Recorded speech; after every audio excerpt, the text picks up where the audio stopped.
merasa dirinya sudah sempurna, merasa dirinya sudah alim. Banyak yang begitu.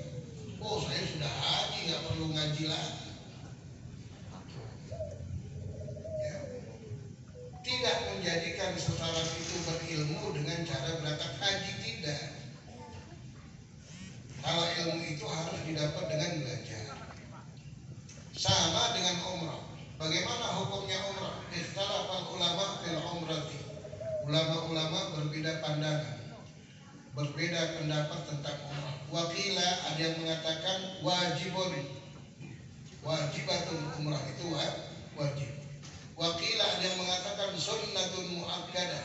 Yang terbanyak mengatakan wajib. Yang terbanyak mengatakan wajib. Kedua-duanya baik itu haji atau umrah tidak akan bisa terlaksana kecuali lil mustati, bagi orang yang mampu. Saudara jangan tafsirkan mampu ada uang. Tidak cukup al-mustati ini biwujudil fulus, biwujudil ujrah, adanya uang, adanya ongkos, tidak. Di antara yang dikatakan mampu adanya kendaraan. Ente punya duit, pesawatnya nggak ada, bisa nggak nyampe? Nggak bisa nyampe. kondisinya aman, uangnya ada, ongkosnya ada, kendaraannya ada, kondisinya tidak aman, negara yang kita lalui menuju Makkah Mukarramah terjadi peperangan. Ketika itu belum namanya mustafid, karena kondisinya tidak aman. Yang kedua, kondisinya sehat, uang ada, kendaraan ada, kondisi aman, badan nggak sehat, mampu nggak? Nggak mampu. Makanya pemerintah batasi haji ini hanya dibatas umur 50 berapa? 6 atau 56 ya?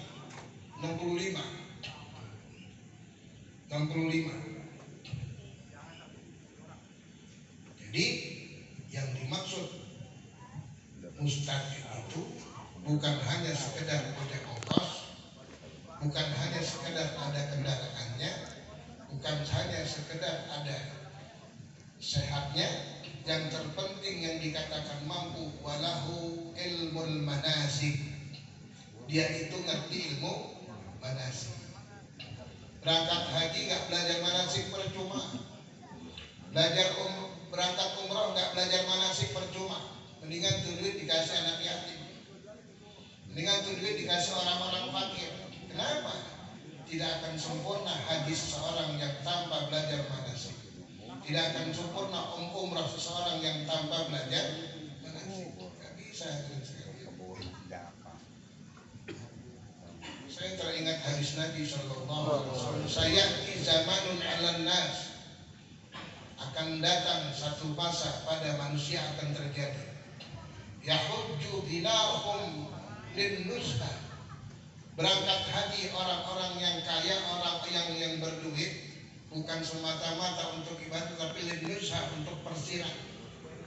Ini akan datang kata Nabi, zaman di mana orang-orang kayanya berangkat haji karena tujuannya tamasya, untuk persiran, untuk tur.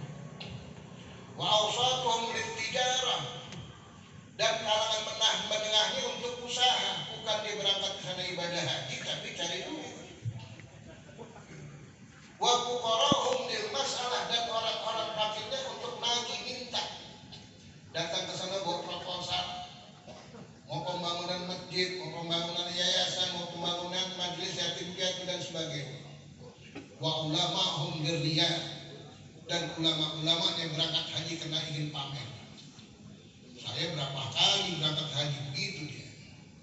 Ini Nabi sudah katakan jauh-jauh sebelumnya, sayati zamanun 'alan nasi yahujju dinahum lin nusha wa awsatuhum ya lil tijarah wa fuqarahum lil mas'alah wa ulama'um lirriyah.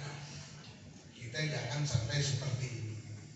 Nah, oleh karena itu, untuk saudara kita Bapak Iwan dan juga kawannya ya Bapak Haji Peri, pelajari manasiknya. Masih ada kesempatan waktu nih. Ya, sedikit-dikit tanya tentang manasik. Kalau umrah agak gampang, kerjaannya tidak seperti haji. Kewajibannya pakai ihram. Bagaimana cara pakai ihram? Di mana kita harus memakai ihram? Tempatnya nggak bisa sembarangan. Ada namanya Ja'ronah, nggak bisa ke Ja'ronah, ke Hudaybiyah, nggak bisa ke Hudaybiyah, ke Tan'im. Ada 3 tempat yang diperbolehkan untuk jamaah haji mengenakan pakaian-pakaian ihram. Yang lebih afdal di Ja'ronah. Antum berangkat dari Mekah ke Ja'ronah, kalau naik taksi pribadi cuma 100 rial bolak-balik. 100 rial bolak-balik. Ya, ente ngomong sama supir, ya amu, ya buka Ja'ronah, saya mau berangkat ke Ja'ronah. Diantar itu di kamnya amu, berapa duit? Kelas dunia dia 100 rial. Mungkin ke Khamsin, boleh dengan 50 lah. Ya, tamam. Ya, tamam. Ini rial, 100 rial. Naik ke berapa? Jadi yang pertama, kita harus tahu di mana kita harus mengenakan pakaian ihram. Setelah mengenakan pakaian ihram, atau sebelumnya mandi dulu, mandi sunnah ihram. Kemudian dia mengenakan pakaian ihram dengan niat nawaitul umrata wa ahramtu biha lillahi ta'ala. Diajarin nggak begini nih? Tuh, jangan sampai hal-hal yang rukun, hal-hal yang wajib, hal-hal yang fardu tidak tahu. Kalau ngandelin travel mah nggak diajarin.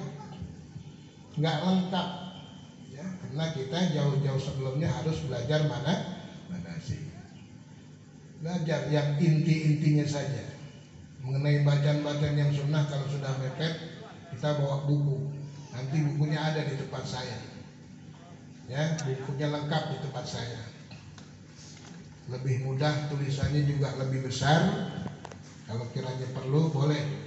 Biasanya kalau dapat dari travel kecil-kecil ya, berapa kali saya berangkat dikasih tulisannya kecil-kecil, tapi saya sudah persiapkan ya, ini panduan bukunya sesuai dengan rute perjalanan. Ada yang berangkat ke Madinah dulu baru ke Mekah, ada yang berangkat dari Mekah kemudian Madinah. Nanti kita tanya, ini travel dari Mekah dulu ke Madinah apa ke Madinah apa ke Madinah ke Mekah? Oh, kita berangkat dari Madinah kemudian ke Mekah, ini bukunya. Oh, saya dari Mekah dulu baru ke Madinah, ini bukunya. Jadi jamaah haji atau jamaah umroh tidak pusing, dia bisa ikut panduan yang ada di buku. Saya bikin seperti itu. Kenapa? Saya ngalami seperti itu awal-awalnya. Tahun 85 saya sudah berangkat haji. Ya, umur itu waktu itu masih sekitar 21 tahun. Saya di Saudi 1 tahun. Saya di Saudi satu tahun. Jadi kenal banget. Ya. Tapi sekarang ini sudah banyak berubah. Dan juga bahasa perlu dikit-dikit tuh pelajarin bahasa. Ya minimal naam iya, la tidak, ya naam, la, ya. Sedikit-sedikitnya pelajari. Karena kalau tidak belajar, ada kasus satu kejadian hadirin sekalian. Ketika jamaah haji zaman dahulu masih pakai kapal laut. Itu tahun 69, pas 70 sudah ganti pesawat. Pesawat pertama yang digunakan jamaah haji pesawat Mandala. Itu Mandala. Sebelumnya tahun 69 dan sebelumnya lagi itu menggunakan kapal laut. Di perjalanan 1 bulan, ya di Mekah 1 bulan dan pulangnya 1 bulan. Berangkat haji itu berapa bulan? 3 bulan. Bawa perabotan Sahara, bawa panci, bawa ulekan, bawa penggorengan, perabotan untuk masak-masak mereka itu bawa. Satu ketika ada jamaah haji lagi masak di Arafah, modalnya cuma haza doang. Tahunnya apa? Haza artinya apa? Ini masak nih jamaah haji mau makan sarapan. Di dekat dia masak ada anak-anak Arab main bola. Saking kencangnya nih Arab main bola, gesit oper sini oper situ tuh bola. Mau bola ditendang kencang kena pancinya nih. Terbalik berantakan. Ini panci terbalik berantakan. Emosi ini jamaah haji dari Indonesia, digampar tuh anak Arab. Ya, digampar ini anak Arab. Pisbak indah, apa-apa ente, digampar. Yang anak nangis, ngadu nggak ke bapaknya? Ngadu. Lama datang nih anak menteng bapaknya kembali nangis. Ngomel, dia nggak ngerti, cuman tahunya haza doang. Dia kelak pinggang, ya Syekh, haza, tunjuk ke panci, haza, ya, nendang ane punya haza. Ane lagi haza, dia main haza, nendang ane punya haza, terbalik ane punya haza, ya ane haza.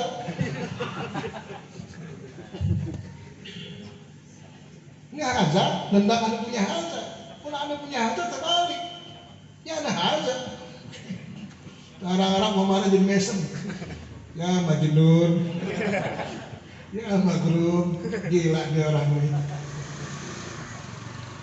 Bang Iwan belajar haza ya Bang Iwan. Tapi kalau kejadian haza aja modalnya dah. Jadi perlu sedikit banyaknya kita pelajari manasik, baik itu manasik haji atau manasik umrah. Yang tinggal beberapa hari manfaatkan, minimal yang inti-intinya saja. Karena kalau umrah sedikit rukunnya, pakai ihram, kemudian tawaf, kemudian sa'i, tahallul, selesai. Ya. Ziarah. Nanti dituntut bagaimana cara ziarah yang baik. Pertama datangi makam Rasulullah Sallallahu Alaihi Wasallam. Kemudian bergeser lagi makam Sayyidina Abu Bakar As-Siddiq. Bergeser lagi makam Sayyidina Umar radhiyallahu anhu. Sayyidina Utsman tidak ada di situ. Sayyidina Utsman adanya di Baqi. Sayyidina Utsman adanya di Baqi. Dari Masjid An-Nabawi kira-kira 1 kilo ke Baqi. Berangkat ke Baqi untuk ziarah kepada Sayyidina Utsman dan sahabat-sahabat yang gugur dalam peperangan Badar. Kalau Sayyidina Ali banyak khilafiyah, ada yang mengatakan dikubur di Irak, ada yang mengatakan dikubur di Iran, ada yang mengatakan Sayyidina Ali dikubur di langit pertama. Ini tidak dianjurkan karena memang khilafiyah makamnya Al-Imam Ali karramallahu wajhah. Jadi kesimpulannya, sebelum kita melaksanakan umrah ini atau haji, terlebih dahulu sedikit banyaknya wajib kita mempelajari manasik. Sekalipun hanya tinggal beberapa waktu saja. Nanti kalau kurang jelas tanya-tanya supaya jangan keraguan-raguan. Tidak boleh orang melaksanakan ibadah dengan keraguan-raguan, tidak boleh. Dan di saat dalam perjalanan cari orang-orang yang mengerti, dekati orang-orang yang mengerti, karena akan bisa bertanya-tanya kepada ya, dekati orang-orang alim, ikuti orang-orang alim, supaya di saat kita melaksanakan umrah ini kita akan dapat petunjuk dari orang-orang tersebut. Kita doakan mudah-mudahan saudara kita ya, Bapak Iwan Jailani yang akan melaksanakan umrah, Allah berikan umrah yang makbulah, Allah berikan keselamatan dari mulai berangkat sampai kembalinya, tidak kembali ke tanah air kecuali Allah kabulkan semua hajatnya. Cukup hadirin sekalian, saya tidak berpanjang kalam. Wassalamualaikum warahmatullahi wabarakatuh. Kalau kita dadar di ini digulung, jangan begini, tak gitu. Jadi nggak putus ya? Diputus. Kapan? Ambil apa? Kasih Mak.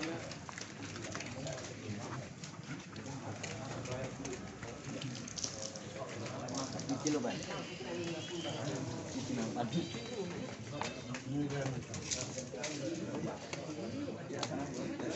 Ayo makan. Makan. Siap. Buat jadi malu saya. Makan dulu Ji. Ya. Viral nih. Sip. Mantap. Mantap.